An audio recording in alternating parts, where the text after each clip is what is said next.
मुंड पूरा फाटीगला भाई लगे एत थंडा रातिर नाइट ड्यूटी करके रूम रे पहुँचला बेलू एत जोर से हेडेक हो मैंने भाभी भी पारे तो आसिकी आग फास्ट गोटे गरम गरम चा बनैली तापर जहाँ हो जाना कहीं आग चा बनई पीबार अच्छी तापर जाओ जहाँ कथा आज फाइनाली मो चाटा टे चा भाया लगला तो मुझे खुशी होली पीकी वो बहुत सुंदर लगला।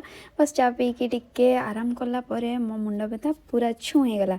तापर गाधे आसिक भाविली आज टिके बेडटा को सजईदबा गोटे नुआ जो मो ब्लांकेट आनी से बेडसीट आकार बिछाऊँगी कहीं एत थंडा हो खाली बेडसीट शोला बेलू तल आड़ खाली थंडा तापर बिछे सारापर लगे आसिक खाली शोई पड़ती केमती तो टे आनी मो रसगोला मत रसगोला खाया नहीं बढ़िया लगे तो टे खाईदेकी भाई जाए रेस्ट नहीं जाए तापर टे फोन स्क्रॉल करीगला दीटा तापर मुझे दीटा पर जाए शोली शोई उठिकी पुणी डिनर कर सारिकी एबे रेडी हो ड्यूटी जावाई तो ये टे आराम से टे स्किन केयर करदेली तापर कर सारापर रेडी हो गली। बस एमती आज दिन भी कटिला।